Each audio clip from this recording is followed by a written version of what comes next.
You are watching Stim TV.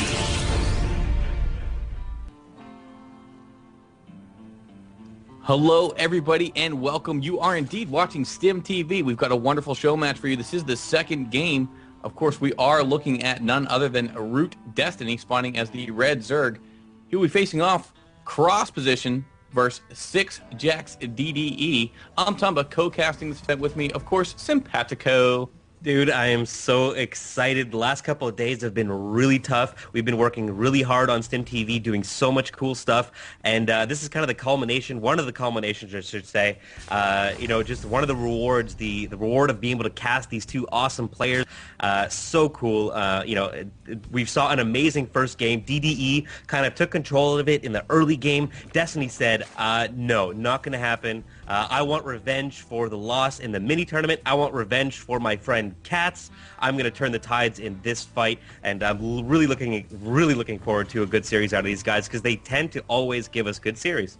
Yeah, and I sort of feel like this map is actually going to favor Destiny a little bit. In this particular matchup, I feel like Shakuris in PvT is slightly favored. The map slightly favors Zerg. Of course, in Protoss versus Zerg on this map, it's pretty dead even. But we're going to have to see. Of course, the Zerg has a lot of options, being able to expand away from his opponent or into. So we'll have to see exactly what he chooses to do. Probably away from, I would imagine, if I was Destiny. But I'm interested to see if he sticks to that unit composition, and why not? It works, right? Broodlord and Fester, pretty good. Yeah, and we do see Destiny going to be going for a pretty quick Ling speed here. Drop that gas before a pool, I do believe it was. Going to be saving up to 100 gas, and we'll see the speed started instantly, and there it goes. And going to take his drones out of gas. Pretty standard build here out of our Zerg player, Mr. Destiny. Scouting SCV going to be coming in from DDE, and this is somewhat not standard here from DDE. We had Rax and 2 gas, actually. So we're going to be looking at, well, this is funny because he's dropping a second barrack. So I don't know what he's saving up all this gas for. I mean, he's making some Reapers, and those cost a pretty expensive amount of gas. But Destiny is going to see everything. Drone does make it in, and he's actually not going to... Oh, he's gonna be blocking the wall off. This is actually a pretty cool play here, and going to be expanding to his natural right now as well. Yeah, so 4 minutes in, getting his natural started now. Of course, as a Zerg player, you want to get as many hatcheries down, producing larvae and money. Sort of crucial to your builds. Sort of crucial. Sort of crucial. Kind of crucial. Kind of important that you get those down. Doing that back row thing. That back row. We'll get to the mathematics of that later. We'll get in the. we will be featuring one of those intros this evening. We will be doing a nerd baller intro. I don't know what you're talking about. It's not going to be a surprise at all. It's we're just gonna go into it. No one's gonna know what the hell's going on. We got replaced by some pocket protector salesman. And look, this is absolutely what. Oh yes, there we go. And he actually has nothing to defend this. He might actually be able to break down one of these supply depots here. No, not gonna be able to. These SCVs aren't gonna be pulled off in time. But yeah, no, he's totally, absolutely fine. So all this gas obviously was meant for those Reapers, as well as this factory that went down. I'm curious to see if he's going to be dropping another starport. Maybe he's going to go Hellions. Really interesting. I don't know. I've never really seen this exact build out of Destiny DDE before. It's pretty safe to say he's going to build a starport simply because Metavex. As you said, really there's certain points where the game tides get turned, tables get flipped, however you want to put it. And for Zerg, that's typically that infestor when you hit those Broodlords. There's a lot of good timings early for Terran, though, as well. Obviously, Stim, Concussive, and such.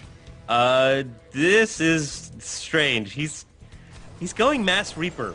At Tumba, he's going Mass Reaper. I have seen this. Actually, I've seen this a lot out of Sagacity players. Really? Yeah, absolutely. I actually also saw this in the Map of the Month tournament I got to cast with Mr. Bitter. Oh, cool. Okay, check this out. DDE's control is so good with these Reapers that he'll go in to the Zerg main, split them up, and then Destiny's got a tough decision to make because as you're killing one, the other one's doing work on your mineral line, and he's got the control to be able to do this. So he'll be able to split all these guys up and really wreak havoc. But I think it's sort of crucial that with a Reaper expand like this, that you do get in there and cause a headache for Destiny and do it as soon as possible. Yeah, because like you said, he has to do it as soon as possible because Reapers just aren't a very good late game army unit. They're great for harass, but they're not good that good in a straight up army comp. So yeah, he's got to put the pressure on with them now. He has to do the economic damage with them right now before Destiny, because to be honest, a couple of infestors, this gets completely locked down. And look at this. This Ling is going to scout everything. He knows that all these Reapers are on the way, and how is he going to respond to it? That's the question. Destiny it seems like he likes to play a little bit risky in the early game so that he can get this pretty fast infestor Broodlord mix, because I mean, it comes very quickly. It's a rush. It's definitely a rush. Who needs mutas when you've got Broodlords kind of attitude? Yeah, right. And oh, wow, it's all going to come. If these Lings can get us around on these Reapers, it's going to be huge. But no, they do not. These Reapers absolutely crush through those Zerglings, kill the Queen, and now they're going to have rain over this drone line as well as these buildings. I mean, like, we've seen how fast Reapers can rip through buildings. Yeah, and I think it was a really good decision by DDE to open with the Reaper expand. It's safe for him, and he has the control to pull it off. For you new players out there checking this out, like, oh yeah, that looks really effective. It takes a lot of practice. Yeah, it's a lot. It's much tougher than it looks. Yeah, don't do it, man. I mean, even look at this pro player DDE. He's competed in MLGs, competed in any number of tournaments. Just a very seasoned player, and he's floating over 500 minerals right now doing this build. So imagine, your average player would just be next to impossible. Would be totally detrimental. Work on your macro first. But look at this. This is the number I'm looking at right now. Destiny, 37 drones, over 34 SCVs. So, DDE invested a lot into this very harass-style build, and really did it pay dividends? No, it didn't. So DDE is actually kind of he's in a tough situation right now. Yeah, the Reaper expand, of course, meant to go ahead and deal enough damage and distract Destiny enough that he can safely go ahead and get his command center down so he can get his own expansion, but like you said, the question is, did he do enough? Because if you don't slow a Zerg down enough early enough, you're in a lot of trouble. I mean, look what DDE, look at the damage he did in the last game early. I mean, he literally almost was able to squeeze a GG out of Destiny there, I feel, when he was down to one base, right? Down to one base. Ooh, we do have a drop here in the main of Destiny. Here we go. And, wow, Destiny has not yet responded. He is going to pull drones after one or two go down. These Lings, I feel, are going to be able to clean it up. And, oh, my gosh, he's going after the spawning pool, sitting right behind it. Oh, my, he's actually going to be able to take down this spawning pool. No, he's focusing on the Lings, which actually is the best thing. I would actually sacrifice those Lings to, or just get out, the drop to kill this spawning pool. And there it goes. He's actually going to go down. Wow, that was actually... I don't know how I feel about that. This drop is completely uncontested in the main now. He's actually going for the lair. Yeah, right now going ahead and doing work on Destiny. Just keeping up that pressure, keeping up that harass. Destiny, though, taking his third.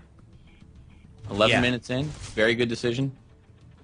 Putting down another spawning pool as well. And I have to laugh because, I love to interact with chat, and Boldwood was kind of citing the caster's curse there as DD actually didn't split the Reapers up. They went ahead and ran right up the ramp. But for all those of you, and there is another drop going now, for all those of you that do doubt DDE's control with Reapers, I suggest you try to play him in a game and then get back to me on that. But we see the infestation pit going down. Big surprise from Destiny. He's going to try some infestors. Look at all these Marines out here from DDE. You're playing arguably the most famous streaming player there is. Arguably, I say because there's guys like Idra that get similar numbers, but not nearly as consistently as Destiny. So that's why I argue that Destiny is the most popular player streamer, like Day9 is the best caster streamer, etc.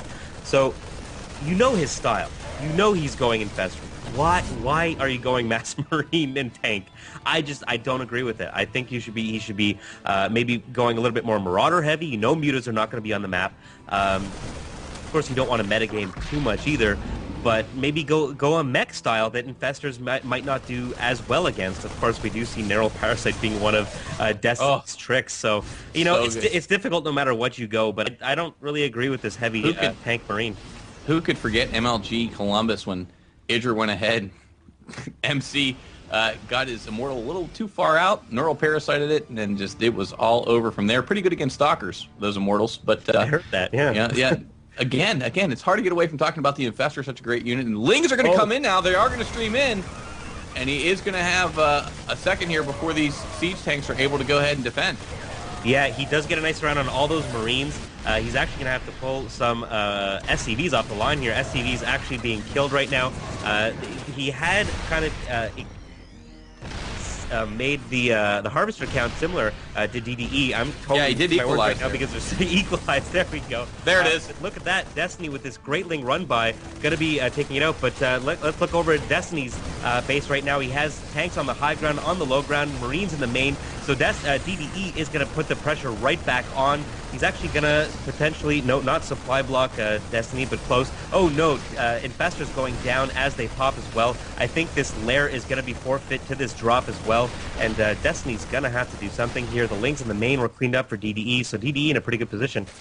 This is absolutely redonkulous right now. Last second pickup by DDE. It is pandemonium, and he is laying siege right now to Destiny's main. The Infestors are now in the main, though, so he is going to start. And a drop in the third. Burning that down, and he does get it. He does get the hatchery, so the third will go down. This for is Destiny. So brutal by DDE. I take everything back that I said about not wanting to go tank Marine. This map, obviously, he's played on it a million times.